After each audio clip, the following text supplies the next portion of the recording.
Good afternoon and welcome to today's Public Health Network Cymru webinar, looking today at the impact of Brexit on the illicit trade of drugs, alcohol and tobacco. My name is Dr. Louisa Petchy. I'm a Senior Policy Specialist at Public Health Wales and I manage the policy team there. We've been interested in understanding the potential impacts of Brexit on health and wellbeing in Wales for several years now, and we're particularly interested in how Brexit may have impacted on public health issues that require international collaboration. And the illicit trade of drugs, alcohol and tobacco is a really good example of such an issue. And it's a particularly important topic at this time when we are seeing record high deaths from drugs and alcohol in Wales, and when we know that smoking remains the most prevalent cause of avoidable death in Wales. We've got some really great speakers lined up for you today that I'm excited to be able to introduce and looking forward to exploring this issue with them. So first up, we have Chris Emerson, Consultant in Public Health for Tobacco Control at Public Health Wales. His previous roles have included providing analysis of alcohol and illicit drugs in Wales within our substance misuse programme, and before that working in frontline substance misuse and homeless services in both London and Cardiff. Chris is going to be helping to set the sort of public health context around illicit drugs, alcohol and tobacco. Next, we'll have Leah Silver, Senior Policy and International Evidence Development Officer and co-author of our recent report looking at the potential impacts of Brexit, and we'll be sharing the findings of that work in more detail. Leah leads work on trade policy and health and also coordinates the development of Public Health Wales's International Horizon Scanning reports. Previously, she was a public health policy and legal expert, providing advice and support to US health agencies. She also has experience of working with Welsh Government, conducting research to inform policy making. And finally, we have Dr. Paul Gilmore, a senior lecturer in economic crime at the University of Portsmouth. Paul served for nearly 20 years in the UK Police Service, most recently as a detective specialising in criminal investigations. He is now involved in a range of research and teaching activities within economic crime and organised crime. Some of his areas of research interest include financial secrecy, cryptocurrency, offshore finance, and of particular relevance to today, free ports and how to control illicit offshore activities and markets. Many thanks for joining us today, Paul. Once we have heard from all of our speakers, there will be an opportunity for you to have your questions answered. Please ask your questions through the chat bar throughout the session, and we will collate and put them to our speakers at the end. If your question is for someone in particular, please just make that clear in your message. We welcome questions and comments in both English and Welsh. Before we dive in, some last-minute housekeeping. The webinar is being recorded and will be made available on the Public Health Network Cymru website after this session. And if you're experiencing any difficulties with the technology, please let us know through the chat and the team can contact you directly. So without further ado, I'm very happy to be able to hand you over to our first speaker, Chris. Thank you very much, Louisa. Let me just get my slides up. Second.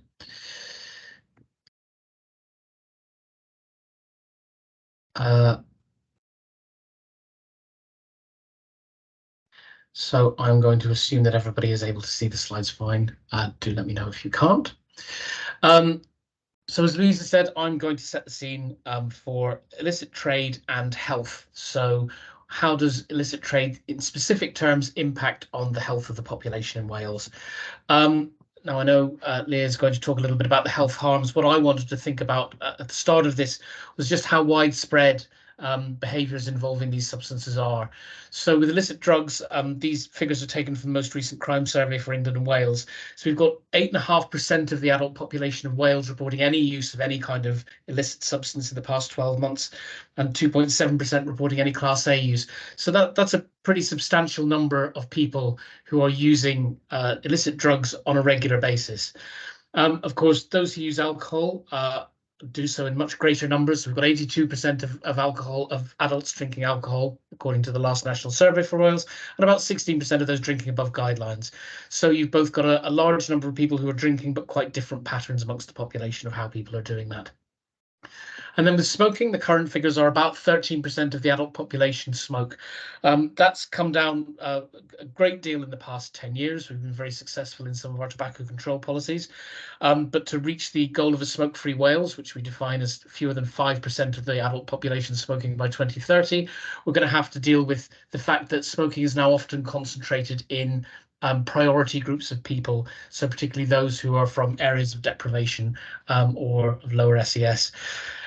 So in terms of how this translates into illegal substances, I thought it was worth thinking about what is it that drives the use of illegal substances? What are the implications overall?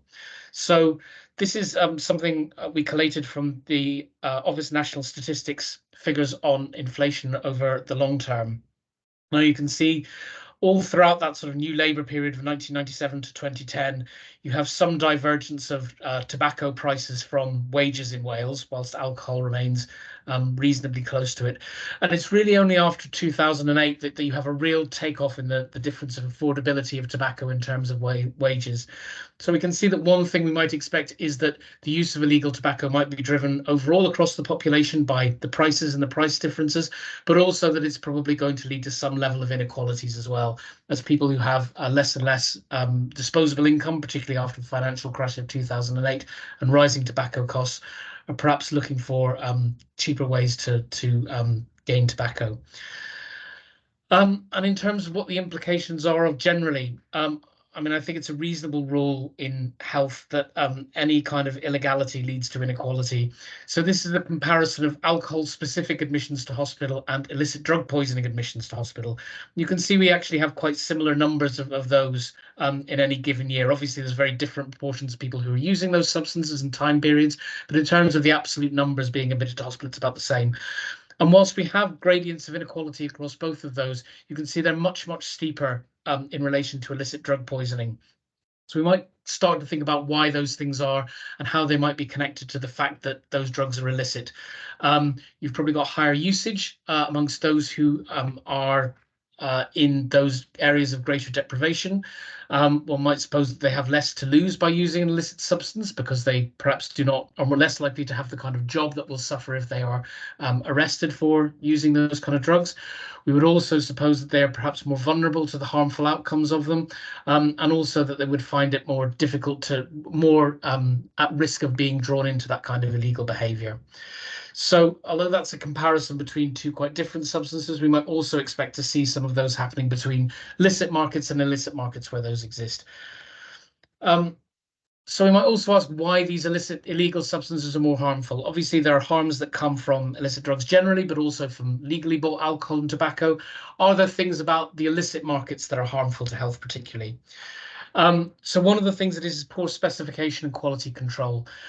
Where you have illegal tobacco, you have a higher tar and nicotine generally. You often find that in terms of illegal alcohol, they will be less, you know, if you've got alcohol that is being distilled in conditions that are not highly regulated, that might be an issue. We've even got such basic things as within regulated cigarettes, they contain auto-extinguishing agents, whereas those that are illegal sometimes do not. So you have quite a much wider range than you might immediately think of health harms that are possible. So I know, for example, trading standards often liaise with the fire and rescue service about the lack of auto-extinguishing agents if they find a large number in one area because it creates a risk of fires. You've got novel and untested formulations where you have the lack of regulation of a market that can lead to very rapid development of untested and unproved materials. Over the past 10 years, I think we've seen quite an evolution of new illicit kinds of psychoactives that responds to attempts to control them in law and also to changes in trading patterns and opportunities. So we've seen, for example, a lot of psychoactives that are created often in labs in China that can then be imported just by post rather than in large in the kind of large consignments that might come over. And that creates real issues for law enforcement, but it creates real issues for health. If you think about the kind of distribution networks that you can achieve, if we've focused all of our services along the kind of transport corridors, for instance, that illicit drugs are often transported along, and now they're more available more widely via post, that creates an issue for us in terms of our services. It's also very difficult to give accurate advice about newly developed items. Unregulated vaping devices are one issue that's increasingly concerning as well. Again, there's an international trade dimension to this, in that if things become very tightly regulated in one market, but there is a large supply of them, that supply will tend to try and find new markets. So we've seen that in some cases with the banning of certain kinds of vaping products in the States. Those products have tended to rapidly find their way into UK markets. They're more widely available to vulnerable groups. Lower price is something that we've already identified, but there's also tends to be a clustering of illicit products. So if you are some kind of criminal gang and you've invested heavily in some shop somewhere or an outlet that is transferring on illegal tobacco, and you've set up supply networks and security around that shop, obviously you could exploit that asset more clearly if you're then also transferring to other illicit products. So, you know, the development of one kind of illicit outlet can lead to others as well. So again, there's a clustering of inequalities, and there's associations with crime and violence. Increasingly as well, modern slavery. This is something that comes through from our police and trading standards colleagues, is that a lot of the outlets that are at the end point of these illicit product distribution networks are very often involve those who are unregistered asylum seekers who are unable to work, and who are often in conditions that are effectively a kind of modern slavery. So there's a whole range of health outcomes for the population and for specific groups that are associated with illegal substances when compared to non-illegal ones. I'll talk very briefly about enforcement because it defines how we tend to work with people. So at the highest level, you've got international, which I think Paul will cover in much more detail than I will. That's often in terms of our links with Her Majesty's Revenue and Customs. They tend to have a much higher level of data and intelligence about these than we would have at a local level. Level 1 is local, level 2 is cross-border, meaning usually cross-border between England and Wales, and that's usually police and trading standards. So those are the colleagues that we work with most closely. Their activities are intelligence-led, so where you will see, for example, figures for the numbers of seizures of illegal tobacco, very often that will be a fairly small number of very large consignments that will have been interrupted by intelligence from the police and trading standards. So they won't necessarily give you a very good pattern of how those substances are being used. There's quite a lot of increased coordination over the past years. So Operation CC was established to coordinate a lot of police and trading standards work across Wales. What's very interesting when we talk to those colleagues is you have very different patterns and overlaps in different areas according to things like transport links, whether they're urban and rural places, whether there's deprivation. So you'll have some areas where there is a very great deal of crossover between all different kinds of illicit substances. Somewhere there will be one more widely distributed and focused on one type of substance. Very often they'll be concentrated in areas of deprivation, but sometimes it might be more evenly spread. So it's often difficult to get a very clear picture at a national level of how we in public health can engage effectively with the issue of illegal substances. And so very briefly, just to round off this section, some of the real public health issues that we're considering and trying to address. We've got this very rapidly changing landscape. So WEDINOS, as you may be familiar with, is the Welsh Emerging Drugs testing service that's run by Public Health Wales. So people can send in substances, we can get that tested, and then we can see what kind of new things are coming on the market. And that's shown us consistently over 10 years that there's very, very regularly new substances coming into play, which needs specific kinds of advice, which needs specific kind of support for services to address. And that happens across all of these three types of substance. Surveillance is a real issue. As I said, it's intelligence-led for police and trading standards. So we've got a lack of robustly sampled data. It's very hard to know where the harms from illicit tobacco are happening within Wales, because we often don't know where the outlets are and where population use is happening. And health inequalities is really one of the major ones. The kind of focus of illicits and the focus of those in areas of deprivation really undermines a lot of current efforts to address those issues amongst those in those areas. but it can also create novel inequalities. So people experience different kinds of inequalities in different ways in different places, depending on what the concentrations and the distributions of that illegal activity is. So I hope that's been useful as just a very brief overview of the public health issues around illegal trade and illegal substances. And I'm going to stop sharing now, and I'm going to hand over to Leah, who will talk about the report. Thank you very much. I'll just share my screen. Okay, hopefully everyone can see that, but just give me a shout if you can't, or if anything happens while I'm presenting, please do just speak up. So thank you, Chris, for providing that background and that context. As he mentioned, I'm going to just share a little bit about the report that we wrote, the objectives of the report, and some of the key findings and key takeaways for how we can advance this work. So as Chris mentioned, he went to a little bit of detail about what is the problem. And I think the reason why we wanted to focus on this topic is because of some of the titles here in this table of Wales is experiencing the highest ever drug deaths, an increase from 2021. There are a worrying number of alcohol deaths in Wales, and then smoking continues to be a leading cause of preventable death as well. So this is a public health problem, but where does Brexit and trade come in? Well, we wanted to highlight the implications of the new relationship between the UK and the EU for collaboration on illicit trade. And it's a priority area for Wales because many legislative areas intersect with trade, which is a reserved matter to the UK. But much of this impacts public health as well, which is a devolved matter. And significant portions of goods entering the UK and Wales will have come from EU countries. So thinking about the impact of Brexit is important for addressing this public health issue. So basically in the report, we wanted to ask what has been the impact of Brexit on how the UK and Wales can collaborate internationally to tackle illicit trade. So initially we summarized those systems and databases and activities that the UK and Wales participated in to address illicit products or the trade in illicit products before Brexit. And then we want to explore how those changes post-Brexit could potentially impact on the health and well-being of populations in Wales. And essentially, we wanted this report to be valuable for those engaging in the detection and prevention of illicit trade, so those involved in public health, law enforcement, those involved at multiple government at spatial levels, whether that's county, local, city government, as well as trade and policy officials and those working on the customs and borders work as well. So we had 3 key areas that we focused on, and I'll go into these in a bit more detail. So in terms of data and information sharing, before Brexit, the UK was a member of several EU-wide agencies, databases, and systems, which were used to identify criminals and illicit activities across Europe. The UK still participates in some of these systems. So for example, the UK was a member of Interpol and the World Health Organization's Framework Convention on Tobacco Control. So the UK is still a member and has continued to be a member even after Brexit. However, after Brexit, the UK has either lost or has had its access to most agencies and databases reduced. And this is going to have an impact on its ability to detect and prevent illicit trade. And it's unclear the impact at this point of what this loss of access or reduced access might look like, as there may be some informal relationships that have continued post-Brexit as well.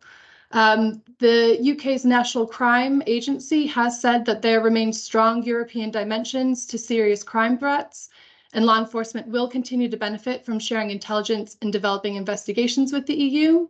And the UK has taken advantage of some opportunities to improve data and information sharing post-Brexit, despite that reduction in access or loss of access.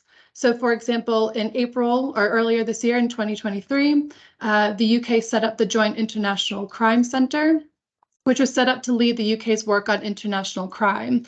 And it brings the UK's processes, teams, systems, and data together to detect and prevent illicit trade. So there are some opportunities despite some of these changes post-Brexit. In terms of border and import controls, the UK was previously a member of the EU's customs union and single market. So this was goods entering the UK from the EU were not subject to any tariffs or non-tariff barriers. In addition, the UK utilized the EU track and trace processes and systems for certain products. So this was tracking and monitoring movement of goods, such as tobacco, through the supply chain.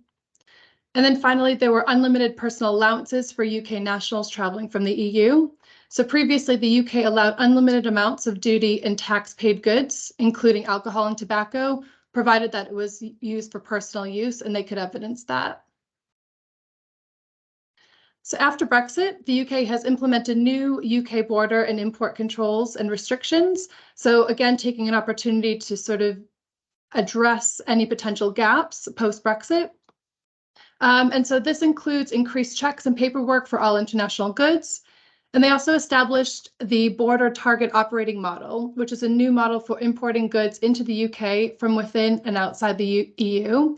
So this is meant to go and be implemented this summer, and it will inform when physical checks will start on the West Coast in Wales, and it will discuss how new arrangements in Northern Ireland will be impacted in terms of border controls as well. Post-Brexit, there's been a reduced access to EU track and trace systems and processes, but again, the UK has tried to fill this gap, and they've adopted a comparative tobacco track and trace system in December 2020 to reduce circulation of non-compliant tobacco products. The UK has also changed its recognition of identity cards and personal allowances. So in a more positive note, the European Economic Area and Swiss national identity cards are not accepted anymore, and these were considered some of the most insecure and exploited forms of ID at the UK's border. On a less positive note, the new allowances established by the UK are some of the most generous in the world, and this has the potential to not only increase supply, but also normalize the use of products coming into the UK. I'm not going to go into too much detail about free ports, as our next speaker, Dr. Paul Gilmore, will talk about that. But just to note that 2 new free ports will be established in Wales, and there's just a concern about the vulnerability to illicit activity in free ports, because it's not clear what the checks and controls will be on those borders. And then finally, with the new Northern Ireland Protocol, it's unclear how this might impact on illicit trade. However, proposals maintain the route from the EU single market for certain goods with fewer checks into Northern Ireland. In terms of supply, there are a number of contributing factors, which Chris mentioned, of why some of these products might be entering the UK. And some of these factors are both applicable in the destination countries, but also in the origin countries as well. So things like tax differentials, economic embargoes, corruption, and poverty. And then we also saw that COVID-19 impacted international political and security landscapes, as well as national law enforcement activities and capacity. There's also new opportunities for illicit trade through international trade agreements. So after Brexit, the UK is able to enter into free trade agreements on its own terms. And these agreements can create new direct routes into the UK, which could bring new opportunities for illicit trade. And then in terms of demand, there are a number of risk factors for increased drug, alcohol, and tobacco use. Chris mentioned a little bit of this. Public Health Wales has done a lot in thinking about the health impacts of Brexit. And a health impact assessment recently found that there was a potential increased risk of unemployment, poor mental health, similar risks from COVID-19 pandemic, and then also the cost of living crisis can increase stress. And again, these are all risk factors for increased drug, alcohol, and tobacco use. And it's interesting, as Chris mentions, to know which populations might be more impacted by this and where there might be some health inequities and inequalities. So with all that in mind, our report had a few key takeaways. The situation is evolving post-Brexit as arrangements take shape. Things are still being implemented, new systems and processes are being implemented. So it's something to monitor to see what the impact of Brexit might be on illicit trade and the public health outcomes. But we can see that the UK and Welsh borders are, there are opportunities to make it more secure, and the UK has tried to implement that. However, collaboration between Wales and the UK and the rest of the world is essential. So Brexit has created opportunities and challenges for Wales in this regard, but just something to consider as we're implementing new policies and thinking about ways to protect our borders and prevent illicit trade. It's also important to recognize how Brexit has the potential to affect the supply and demand of illicit goods. And there were some lessons learned from the COVID-19 pandemic. Some data has showed that drug use and alcohol use didn't actually decrease during COVID, but was maintained and sometimes increased for certain populations. So despite restrictions on borders and restrictions in our daily activities, that demand and supply seem to be maintained. And then from a public health perspective, tackling the conditions that drive demand is a key priority. So thinking upstream about how we reduce demand, not only for all populations, but those populations who may be at more risk as well. So thank you for listening. I will turn it over to Dr. Paul Gilmore to talk about our supply side issues.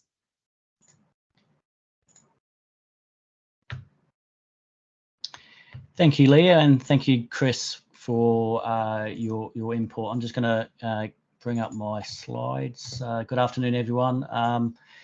So my name's Dr. Paul Gilmore, and I'll be discussing today about free ports. Once I've found my slides.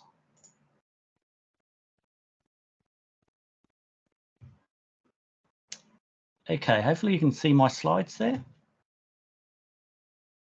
Paul, we can see your view of the screen of the webinar. So I think maybe you just shared the wrong screen. Yeah, okay, thank you.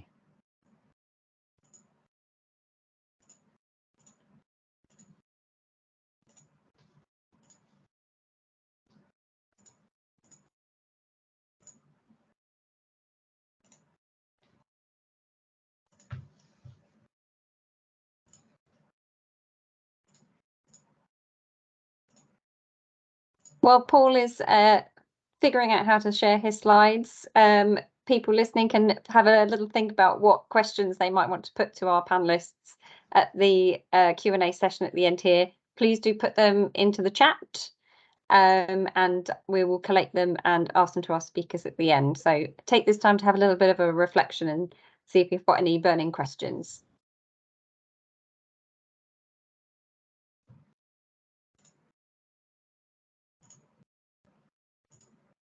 Paul, let us know if you need any backup slide sharing. No, I think I've sorted it now. Oh yeah, perfect. There they are. Okay, thanks. Thanks for your patience, everyone.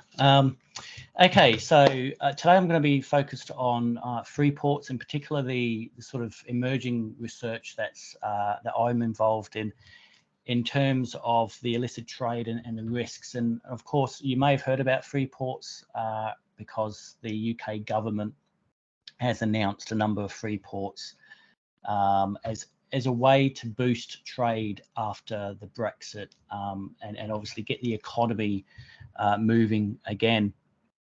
So what are free ports?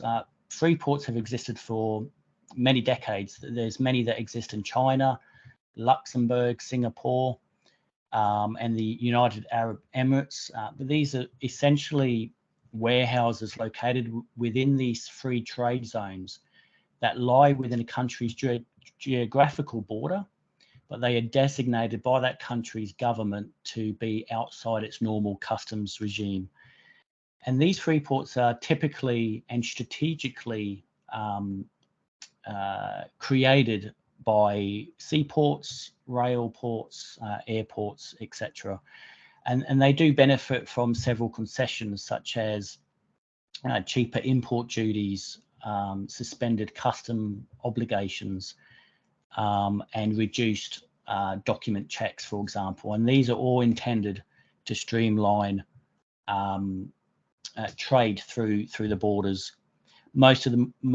Some of the most prominent free ports around the world are involved in the storage of fine art.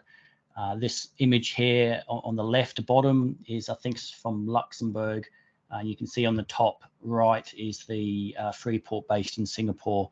But they are intended to hold assets, precious metals, artwork, pretty much any goods really that are intended. And when we think of free ports, arguably they are essentially offshore jurisdictions. They physically are within the country, but for the purpose of customs regulations, they are offshore. When we think about these offshore jurisdictions, we stereotypically think of remote, idyllic microstate nations in the Caribbean, like the Cayman Islands, for example. But actually, some of the most successful major financial hubs include Singapore and the United Kingdom, United States, and elsewhere. And many of these major hubs have, to some extent or varying extents, often supported fiscal policies that have gone towards stricter secrecy laws or beneficial customs arrangements to improve upon the trade.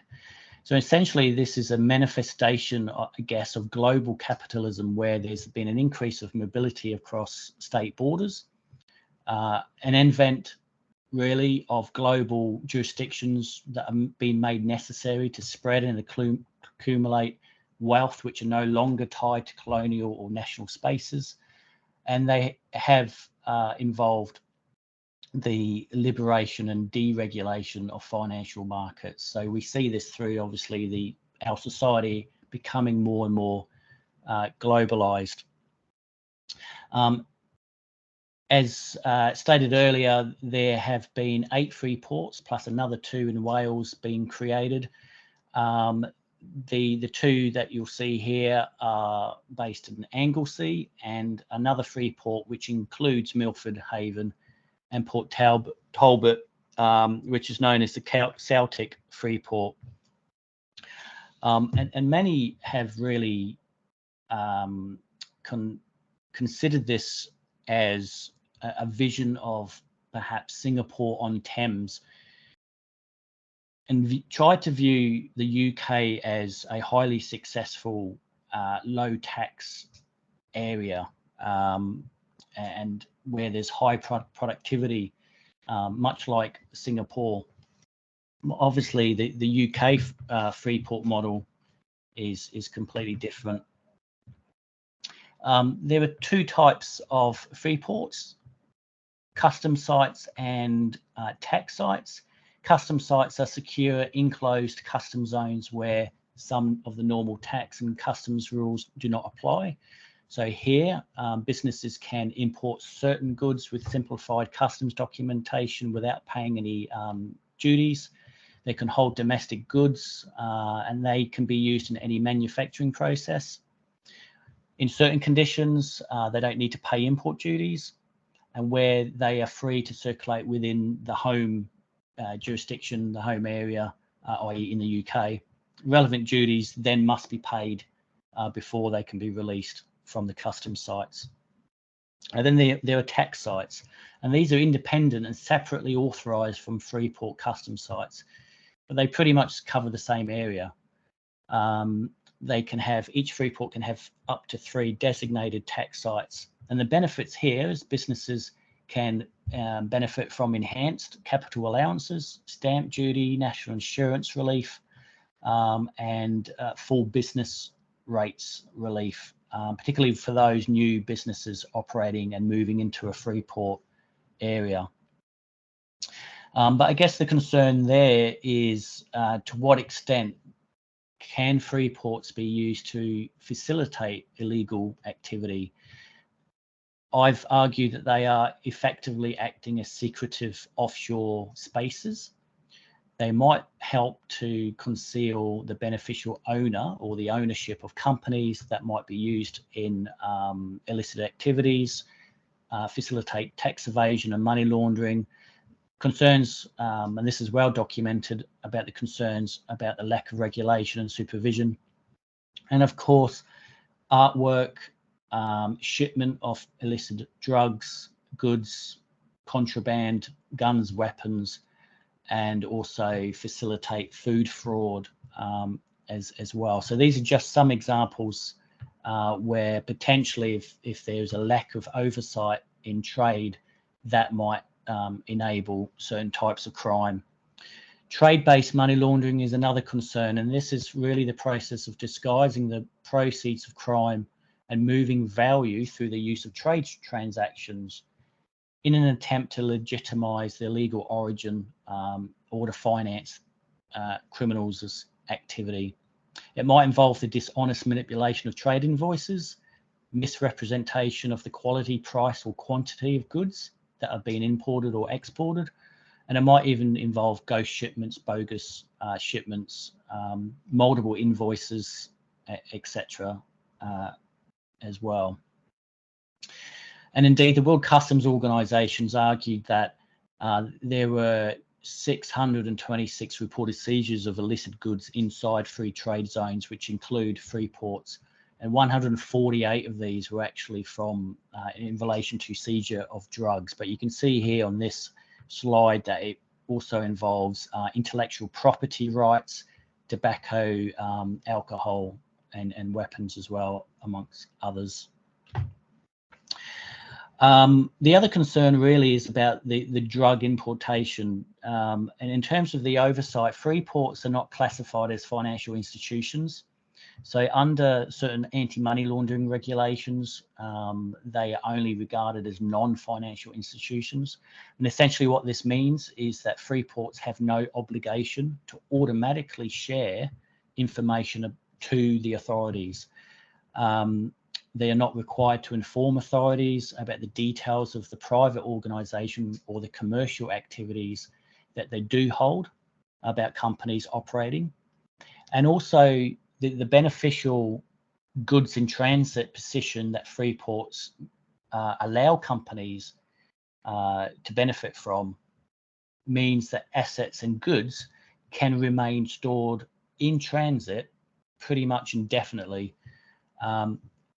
Despite that, goods can be sold and purchased without ever leaving the storage facility and without paying tax as well.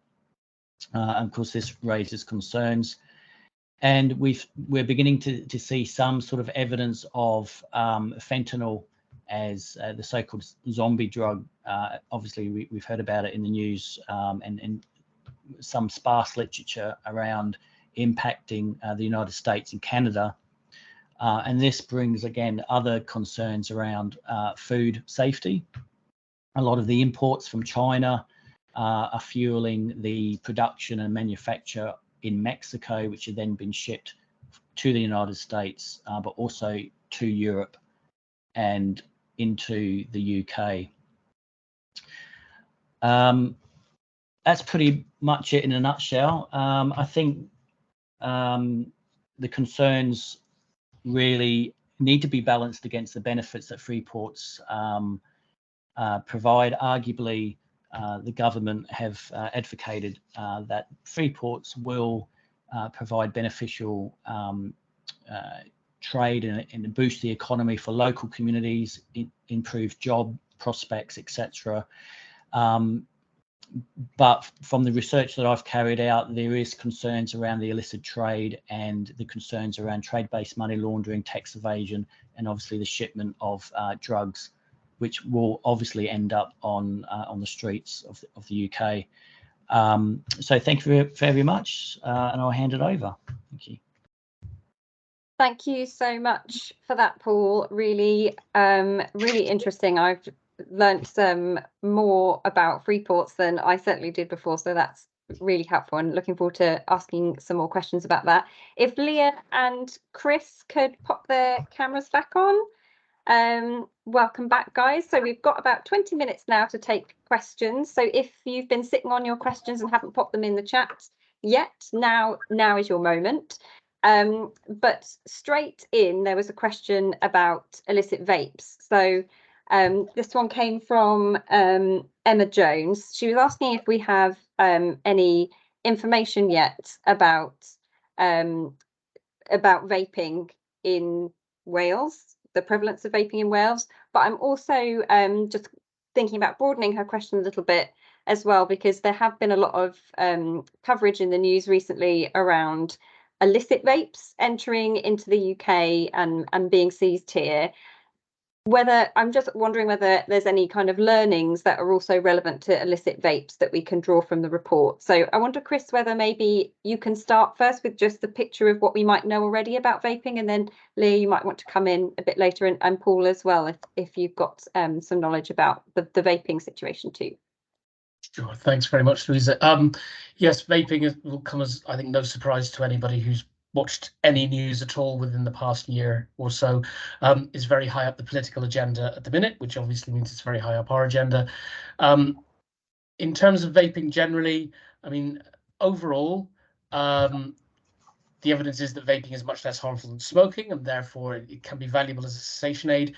There's a lot of very different policies going on in different parts of the world, so I'm sure some of you might have heard. I believe it's in Australia. They have either talked about or I think we're in the process of banning vapes at all for anybody except those who are ceasing smoking.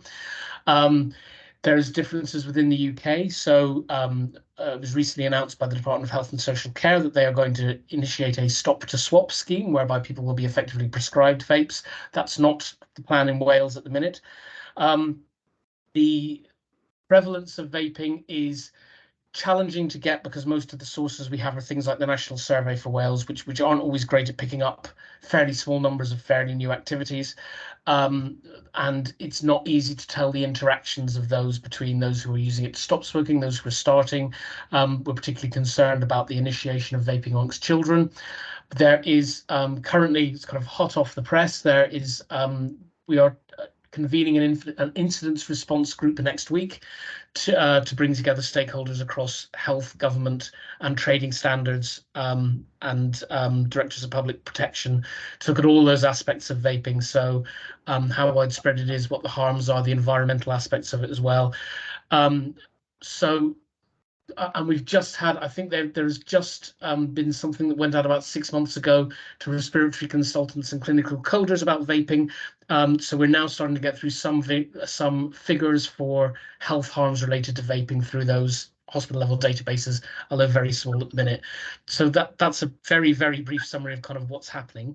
In terms of illegal vapes, as I said, there's a very broad transnational policy issue with the fact that you have an increasing consolidation in the vaping industry, which means there is an increasing amount of looking at cross-border trade.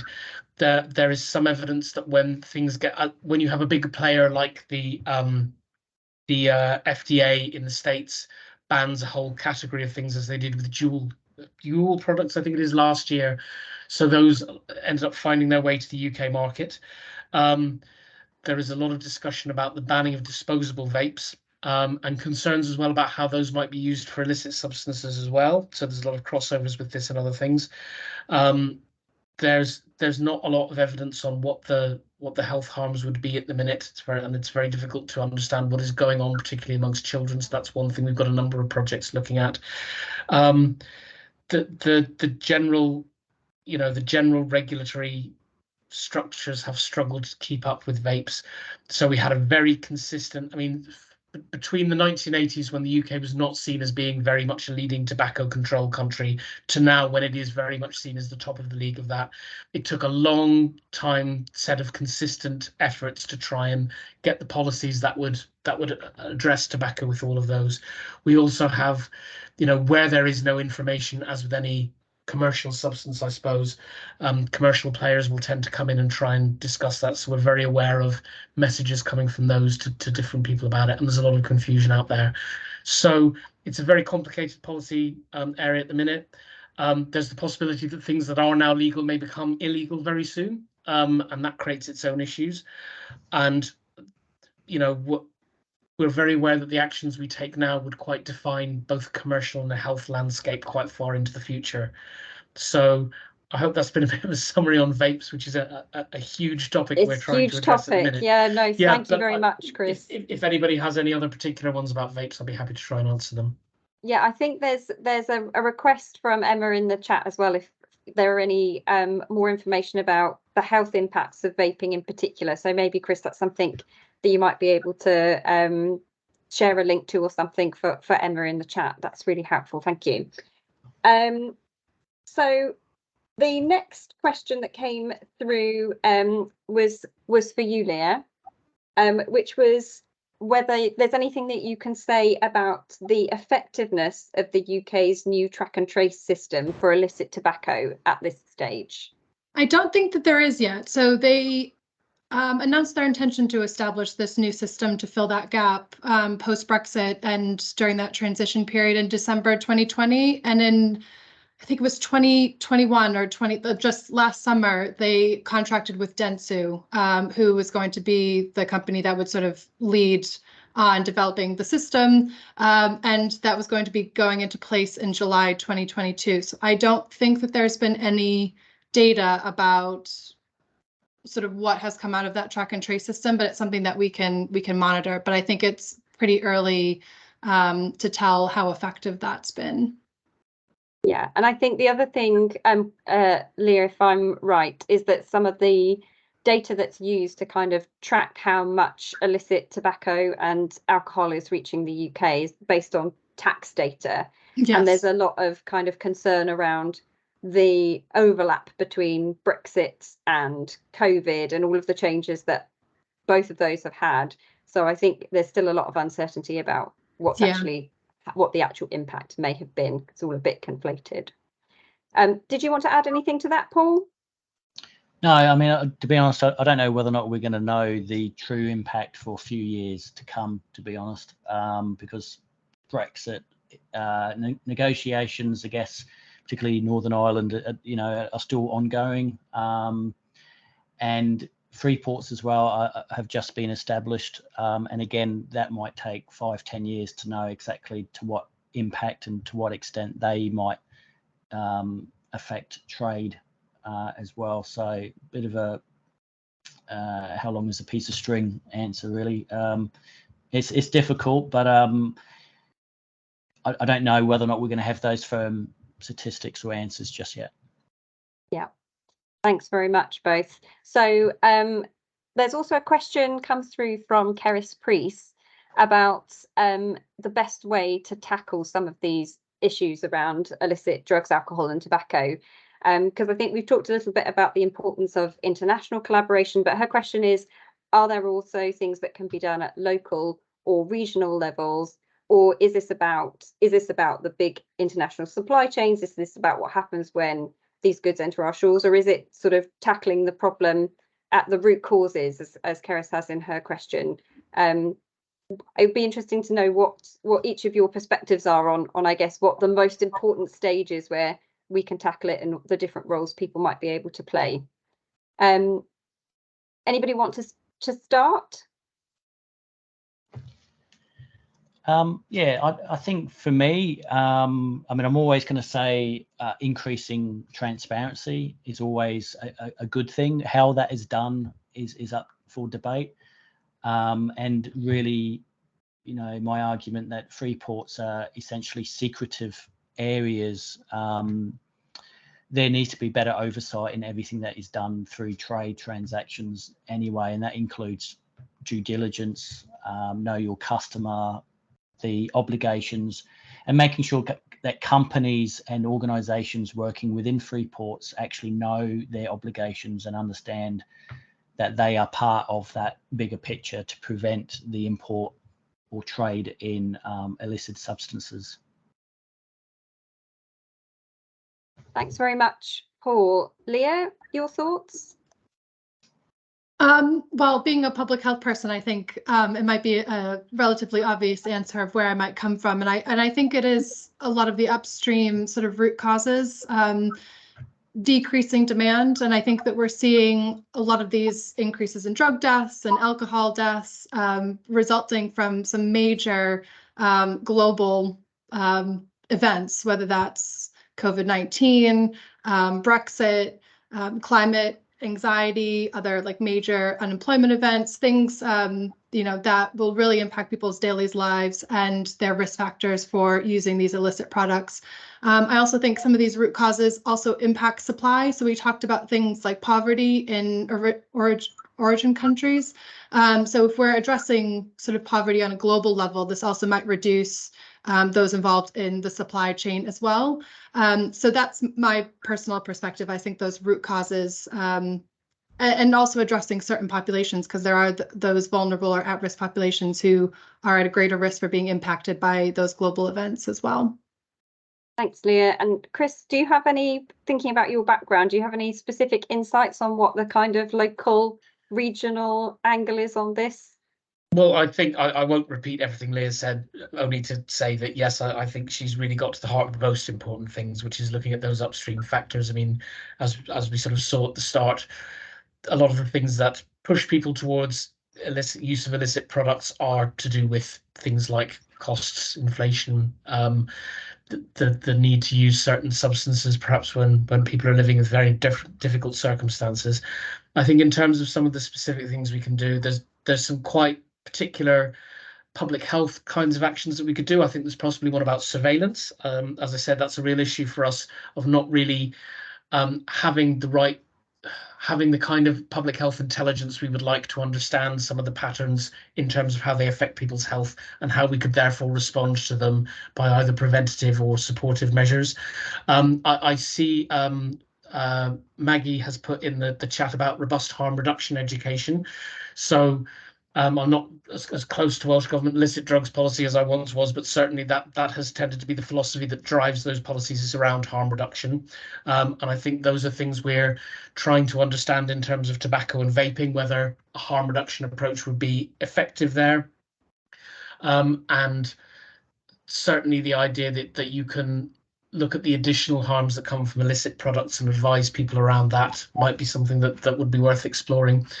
I think one of the things we have, and again, it's very rooted in the financial issues, is so we've been working with colleagues from Scotland and some academic colleagues looking at modelling of different pricing strategies, particularly around tobacco, but also around alcohol. Again, I see we've had some questions about minimum unit pricing. Those can be extremely effective in addressing both the prevalence of harmful behaviours and also the health inequalities behind them. One of the things we've got to be very aware of, and I think this really applies to Wales, is there is a lot of small shops that are very dependent on the selling of alcohol and tobacco, and there are concerns that if you take some of those away, those shops will collapse to the detriment of the communities they serve, but also that you are then at risk of opening the door to more illicit use of tobacco. So I think we've got to really see from a public health point of view how the use of illicit products fits into the wider landscape and make sure we're really understanding what kind of actions we might take and what kind of repercussions they might have at a number of levels. That's really, really helpful, Chris. Thank you. I think it's very complicated, isn't it, how the impacts of these goods actually play out. And very helpfully mentioned there the question that is being asked in the chat about minimum unit pricing for alcohol, and the question about what the potential implications for illicit alcohol might be, thinking about the fact that policy exists in both Scotland and Wales now. Leah, I don't know if you had if that had come up at all in the thinking we've been doing. We address it slightly, but we had thought about how we're getting this data, and we think it might be a little bit too early to tell how that policy relates to deaths in Wales, just because it might overlap with the effects of the COVID-19 pandemic. And yes, I think it's something that we'll have to monitor, and I think it's an area for future research. Thank you. Paul or Chris, do you have anything that you wanted to add on to that one? Oh, sorry, Paul, go ahead. Oh, no, that's fine. Thank you. All I wanted to say is obviously in terms of policy, and I think Chris has rightly said, and Leah, that it's not just about regulation. It's not just about legislation and not about trying to criminalise this. It's about the support for the local communities, about education and campaigns, etc. So I think it's a multifaceted problem that all sectors of society really needs to address. Chris? Just specifically on minimum unit pricing, I also don't know the specifics of what the changes that have been proposed might do. I know there'll be a lot of modelling work going on about those. I think you have interesting things when you look at the minimum unit pricing for tobacco. That generally at most levels that would almost entirely affect rolling tobacco rather than cigarette sticks. So, for example, you've got another issue there where a particular policy might quite change behaviours around specific products, whereas we tend to think of it in terms of how this would translate into an overall prevalence level and difference in different things. There's quite different things would happen, and with both both licit and illicit substances.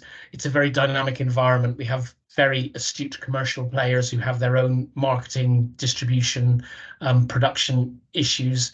And we've got to try and think about how they're going to react to it. I mean, I think the illicit drugs market over the past 10 years has really illustrated how attempts to stop something by criminalizing or regulating it can actually increase the potential for harm. So again, we've just got to think very carefully about the implications of some of these policies.